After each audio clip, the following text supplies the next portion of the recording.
ngi tudd Cheikh Omar Ndong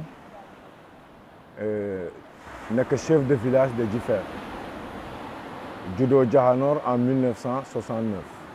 li may wax ci érosion côtière ak changement climatique érosion côtière bi depuis ma xamali ko ba léegi dama gis ne géej gi day ñëw te ci li ma jot a dund gis naa ne fi ñu nekk yëpp àll la woon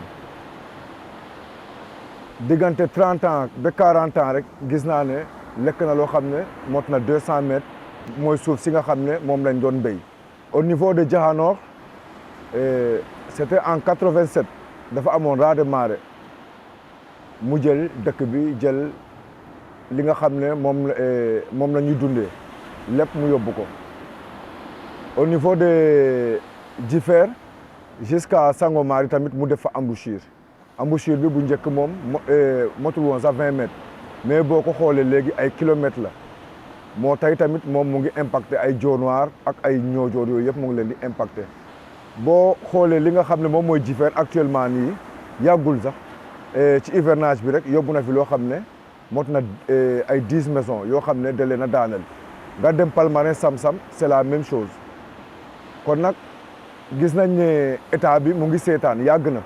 fi mu nekk nii yi nekkoon si kër yi nekkoon ci côté bële soo demee côté Xelkom génne yëpp dañu wàcc si nii ndax fële yëpp géej gi jël na ko dañu amatuñu ay kër foofu amatuñu ay dëkkuwaay kon tey jii tey amuñu espace boo xam ne bii daal espace bu yaatu boo xam ne bii comme bi ñu amoon daal amatuñ ko. kon nag war nañoo seet solution boo xam ne war naa mën a am pour xam nga géej gi taxaw au niveau de la Petite Côte te li ko mën a taxawal tamit digg rek la mën a doon mënul nekk reboisement bu ñuy def reboisement yàgg nañu def ay reboisement depuis des années 80 ñu ngi def ay reboisement ay filao mais ça sert à rien bu géej gi ñëwee day yóbbu garab yooyu yëpp si biir géej. bu dee reboisement mën ngaa dem côté Niodior ak côté Dionewar foofu ñoom blon la ñu am mais ñun océan la day ñëw gas ko ba ci suuf ba ci reen ya daaneel garab yi mais bu dee Niodior ak Dionewar ci île yi ñooñu war nañoo mën a def reboisement. ñun actuellement ni amatuñu dund parce que amatuñu ñun lu ñu xamoon dañ doon béy mais tool yi yëpp jël na ko waaw mbéy ak tourisme moom la ñuy dundee parce que actuellement nii boo xoolee li nga xam ne moom moo fi desoon sax parce que mënatuñ koo béy kenn mënatu koo béy parce que xorom si changement climatique bi xorom si dafa ñëw. loo béy xam nga mu yàq ko suuf si mënatu la baax léegi tourisme bi mooy li nga xam ne moom moo fi nekk léegi parce que boo xoolee actuellement nii fii yëpp ay kër tubaab la ay campement te tamit ñu bëggoon état yi tamit xam nga mu xoolaat ci loolu xam nga jàppale ñu ci li nga xam ne moom mooy tourisme bi parce que loolu la ñu amati ni mu def nii. maa ngi tudd Ousseynou Diouf bokk ci comité de gestion du quai de pêche bokk ci it encore maa nekk membre CLPA maa ngi wax si impact yi nga xamante ne la. changement climatique bi am na ko ci pêche bi si jëkk mooy produit bi gën a rare ay jamono produit bi si la gënoon yomb amee tey jii jën bi nga xamante ne la mooy démersale côtière nga xamante ne mooy en général de ay sèche poulpe sol dafa gën a jafe fi mu toll autant daal nañ ci ay débarquement yom importance mais instant bii nii dafa xaw a wàññeeku lool. bu dee pélagique côtière it encore dafa gën a wàññeeku mooy Saint-Charles Sardinelle Etmalose yooyu yëpp dañoo gën a wàññeeku te li ko waral yëpp mooy que ne géej gi moo joxeetul conditions yi nga xamante ne la moom la jën bi doon ñemee pour ñëw ndax géej gi tey li muy tàng mu ëpp fuuf li muy sedd meeru yu mag yi doo gisatoo ko meeru yu sew yi ñoo am coof yu mag yi au-delà de 1 kilo bareetul. li ko gën a waral mooy que ni géej gi amatul laxukaay yoo xamante ne jën yi si la ñu war a laxu pour jur pratiquement yëpp ba tey toj nañ ko bu fekkente ne population yi dañ ko xaaj par 4 au moins 3 quarts yi activité maanaam mool bi mareyage ak transformatrice bi ñoo jël 3 quarts yi. ndax njënd mi tey jii tey da nga daan toog sa gaal ñëw wàcce jën wi jaay la ko direct mais fii mu nekk nii tey jii tey gaal gi bu teeree tey dina am keneen ku ko jënd. kooku ko jënd dina ko wàccee waat jaayaat ko keneen kooku ñëw doo gaa kaa jaay si yow mii ku jigéen xam nga njënd moomu du mun a neex. dinañu am ay difficulté suñu jëloon ligne de fond mat bateau yi gën ko yéegal doon na gën a baax comme ça au moins jën bi mën a wàcc si suuf am fu mu laax ko jur delluwaat.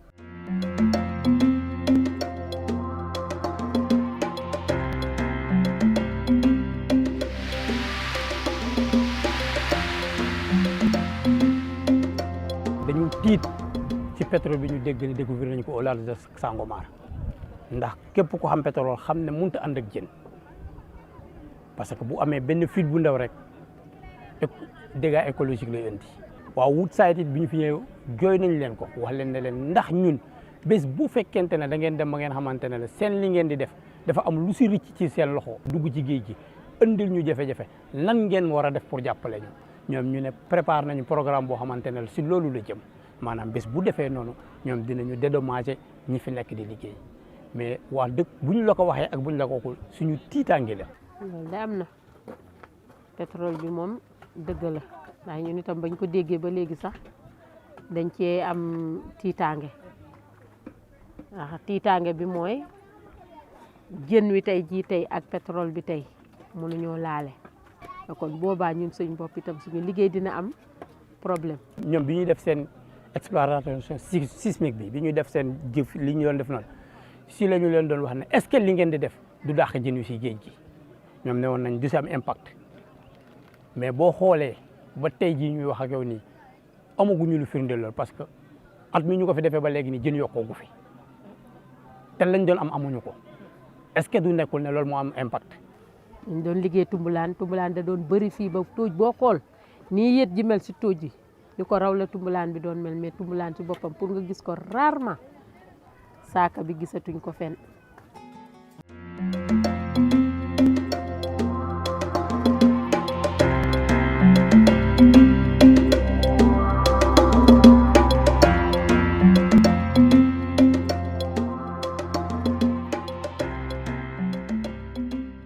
lii mooy mangrove boo xoolee mooy rebord diggante terre ferme bi ak ndox mi waaw censure la boo xamante ne gi ni moom moo nekk ci diggante bi voilà di safee nag mais mangrove boo ko déggee dafa bëri ay xeet dafa am rhizophora mongal mooy biy feete ci biir ndox mi wala am na beneen rhizophora boo xamante ne day fleurir Reis mosa la waaw dañoo nekk ci biir ndox mi booy gën ndox mi fi ngay jëkk jot mën nga jot li ñuy naan Avicennia waaw ci ginnaaw Avicennia bi mën nga jot encore li ñuy naan Conocapris ci terre ferme bi nag fa la lagune Colérade di nekk waaw kon ñeenti espèces yooyu ñoom ñooy la mangrove barrière bu mag la ci suñu dëkk yi. la reproduction des poissons fa lay amee waaw parce que dañuy dem ba ci reen yi boo leen dàkkee tey jii nii fa la ñuy daw fa la ñuy laakatu parce que foofu doo fa mën a sànni mbaal doo fa mën a sànni onze cachette la daal en quelque sorte ci li nga xamante ne gi ni moom mooy les produits halieutiques parce que boo xoolee su fekkente ne moom mangrove dañ koy jëmbat il faut nga jëmbat ko ci nawet lu tax parce que ndox bu neex boobu moo koy yóbbu moom lay dundee.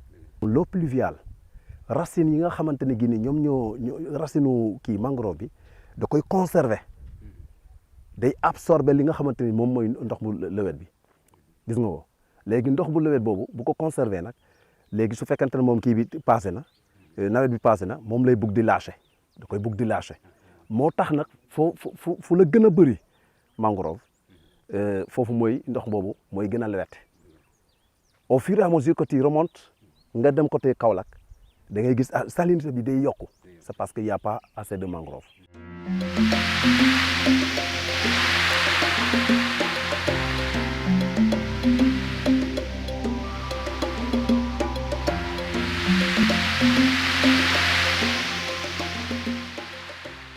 man la Ousmane Ndiaye Sarr dëkk fii Niodior waaw doon mool yàgg naa ci géej nag bu ma juddoo ba léegi def naa lamb bore tuuti rek mais ci géej laa juddoo man demoon naa sax ba xat yoon ci géej gi demoon naa Espagne def naa Tenerife dem naa 3 fois de problème mu géej gi parce que boo demee géej doo am dara day gën a métti rek chaque jour mu gën a métti ma xam ne lii mënatuma ko dundee ma ne xaaral ma jéem a jëngu dem bu ma demee Tenerife nag 1 mois 10 jours laa fa def ñu refoulé ma bu ma ñëwee tar ma delluwaat sama métier mooy géej gi waaye ba léegi géej bi daal amul changement day gën a métti rek.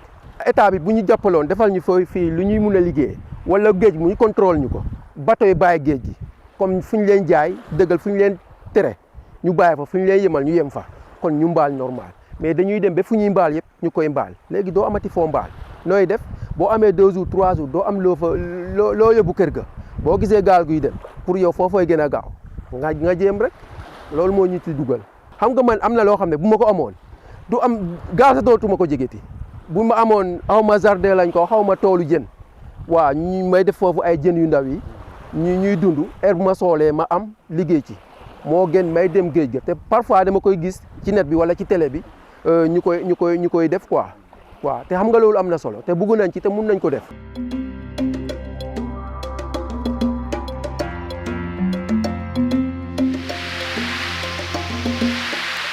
Moi, je m'appelle Mamadou Lamine Ndong, j'ai 67 ans. Je suis le chef de village de Dionewar.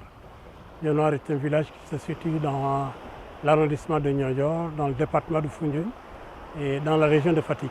Et le changement climatique, c'est quelque chose que nous vivons quotidiennement. C'est l'érosion côtière, c'est l'augmentation du niveau de la mer, c'est les eaux qui nous envahissent jusque dans nos maisons. C'est comme ça que nous définissons les changements climatiques. Ce phénomène, nous le vivons depuis 1987. C'est en février 1987 qu'il y a eu cette rupture, la brèche de Giffert, donc qui nous a exposés maintenant à l'océan. Auparavant, nous étions dans le bras de mer Saloum. Mais maintenant, nous sommes pleinement dans l'océan Atlantique. Et ça a eu pour conséquence une érosion côtière qui, depuis 1987, nous a coûté à peu près 500 mètres de terrain. Donc nous perdons chaque année 5 à 8 mètres de terrain. On a essayé au début de reboiser, mais on a su que ça, ce n'est pas un reboisement qui va l'arrêter. Il faut de gros moyens. Nous avons alerté l'État qui malheureusement nous a dit son impossibilité d'intervenir faute de moyens. Ici, avant 1987, il y avait des paletiviers. Mais maintenant, avec le changement de l'écosystème, il n'y a plus de paletiviers. Il n'y a plus de poissons aussi. Parce que vous savez que nous, on n'a rien fait pour réchauffer la terre. Hein. Et pourtant, nous vivons les conséquences les plus dramatiques. Les grandes puissances qui ont réchauffé la terre. Changement climatique, je crois qu'il faut plutôt parler de justice climatique. On doit aller vers la justice climatique. Ici, la pêche ne va plus, donc il y a les régions côtières qui grignotent nos terrains. Donc la seule réponse que les jeunes ont par rapport à ce phénomène-là, c'est de partir aller chercher ailleurs.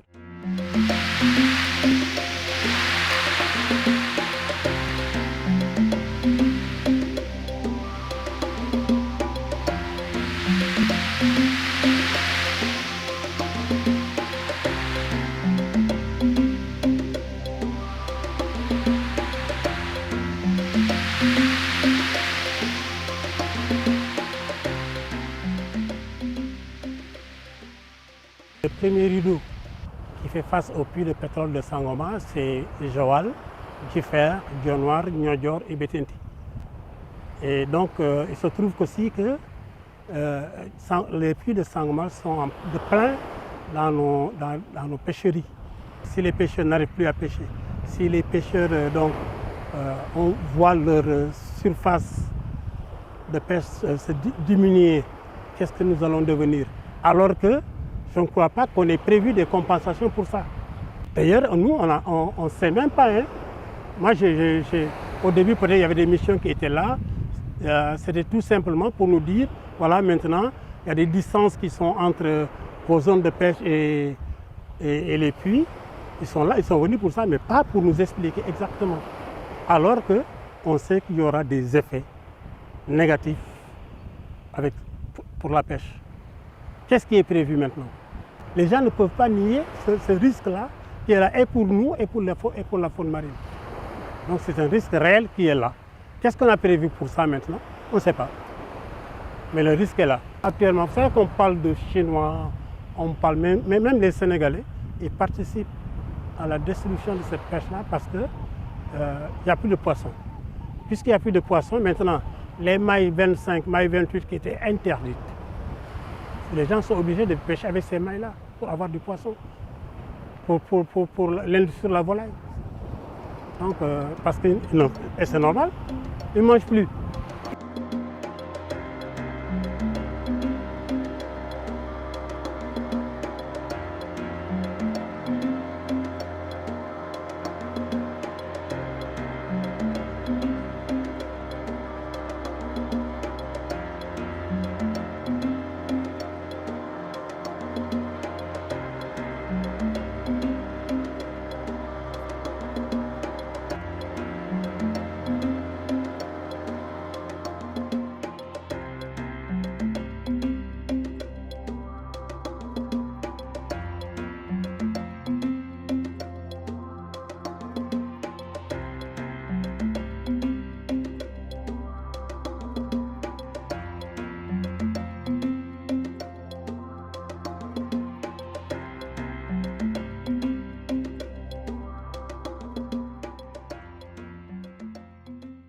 man maa ngi tudd Ansou Senghor dëkk village de Sio man maa nekk chef de village bi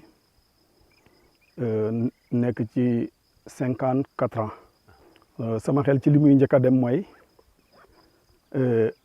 géej gi ni muy attaqué suuf si xorom si di yéeg presque garab yi di gën a wàññeeku boo xoolee espèces yu bari moo fi amoon mais actuellement yu ci bari disparaître nañ bon jigéen ñi aussi bu ñuy liggéey mbéyum noor bi aussi day xaw a compliqué si ñoom ndax commencement bu nawet bi di doog a jeex mun nañ am ndox mais buy def 6 mois rek napp bi day wàcc dootuñ mën a am ndox day fekk nag liñ liggéeyoon dem na ba jot pour ñu war koo mun a récolter des ay quelques 15 jours 2 semaines 3 semaines bu ndox bi arrêté finalement seen liggéey day yàqu jigéen ñaa ngi jéemal seen bopp mooy jardin yi nekk nii si suñ ginnaaw xorom si yéeg na yéegaay boo xamante ne gàncax bi pour mu dund fii problème la problème bu sérieux sax waxatuma la gàncax bi sax mais suñu bâtiment yi def ci jàpp fi ñu nekk fii nii yëpp toolu ceeb la woon waaw bu weesoo loolu bu noor bi jotee ngeen dem nappi waaw fii mu toll nii nag napp bi rek lañuy ci napp bi la ñuy dundati.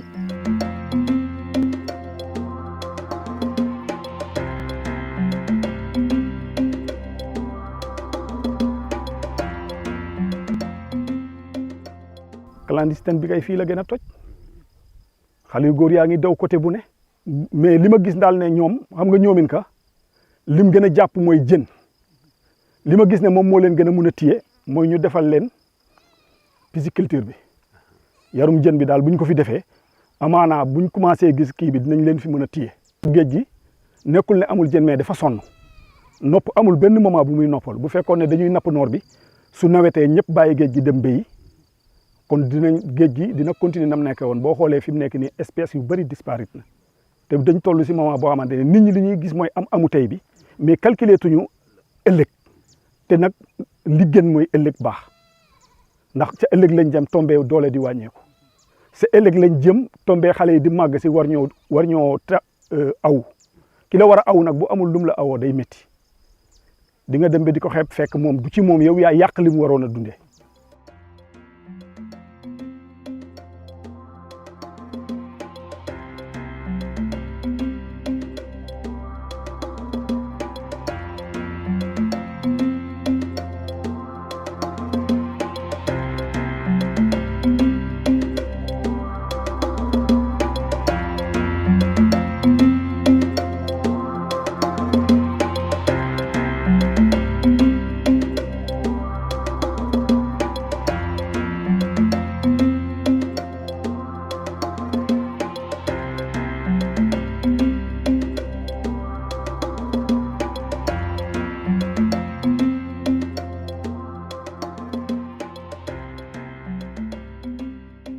maa ngi tudd Gorgui Ndong maa ngi am 43 ans ñu ngi fii tey ci Rofangi am presque 600 et quelques personnes ñu fi jeewoo mooy maa ngi toog ci kaw barrage bi te barrage bi moom wax dëgg amoon na njëriñ parce que amoon na temps sax côté bi doo fi gis ñax mais gis nga ñax bi commencé na sax ak ay garab instant yu ñu doon a ñëw fekk fii yëpp dafa amoon ay mangi ci fuur yële ndox bi daa doon ñu yegg fii mais gis nga waame bi passé ndox bi fu mu yegg sax man mosuma koo kii te maa ngi laaj ay mag sax ñu ne loolu bu amoon fàtte nañ ban at la parce que waame bi passé nu mu amee doole sa dafa moo tax kër yi ñi ciy déplacé dem ci kaw te en plus ni ñuy déplacé géej bi day gën avance fii daal benn activité laa fi gis bu am doole mooy napp bi.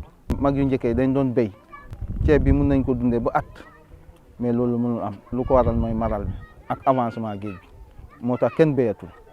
en plus aussi enclavement bokk na si parce que fii amoon na yoon da ngay jógee Foundiougne ñëw fii direct bu boobaa boo amoon benn kees jën sax da nga koy teg ci oto rek dem mais léegi boo amee benn kees pour nga taal sa gaal dem ba Foundiougne da ngay obligé dem weer jën yi même jën yi valeur bu ñu mënti am doo mun a dem. wala mu amoon chambre froide boo xam ne saa yoo demee géej boo mënul dem rek da ngay jënd glace rek glace xam nga facteur yooyu yëpp dafa am solo mooy wàllu courant wàllu yoon wàllu ndox loolu yëpp bu amul ci dëkk rek day am gàllankoor. ndaw yi boo gisee ñuy déplacé fii amatul dara dañuy bay fii dem te at yee passé sax bari woon na de ndaw yi dañ fi doon jógee dem Mauritanie nii dem dugg dem clandestin loolu mooy andi jéey yooyu mais bu ne woon fii am na luñ jàpp kañ kenn du dem parce que nit ki moom toog say biir njaboot yar sa njaboot liggéey foofu amul lu ko gën. gouvernement aussi ñoom tam dañu war a jàppale nit ñi parce que sans loolu nit yi dañuy babbeeku rek dem.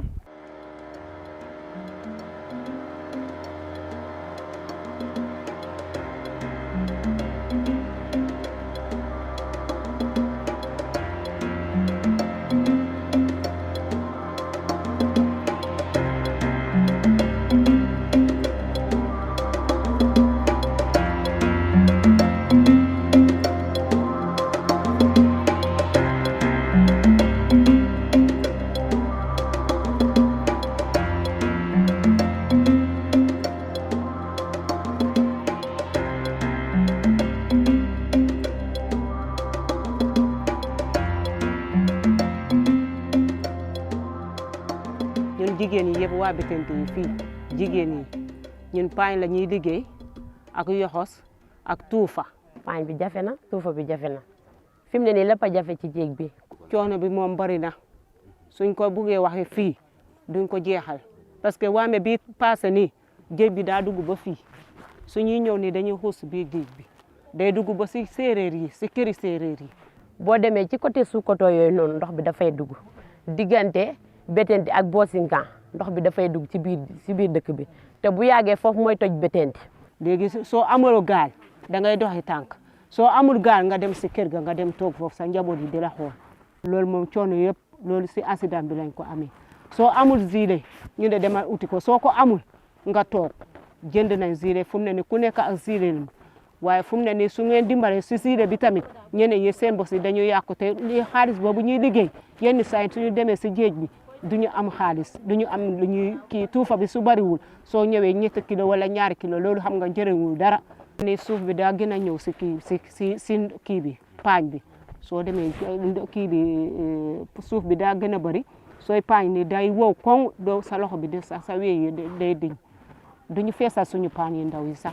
man démb ba barki démb dem naa jéeg waaye ba ma ñëwee sama tuufa bu ma ko peesee du ma am 0 kilo 2 kilo 2 kilo yooyu noonu te loolu mun maa yóbbu ak ci jamono ñu nekk nii metti na torop torop. suñu tool yi sax yàqu nañ tool yi moom dara baaxul ndag yi sax ñooñu sonnal léegi ci àll bi lañu nekk di lekk suñu bisaab bi ndox yi yàqu yeneen yi yu am bisaab yi tamit nag yi lekk lu ba ñu jeex tak.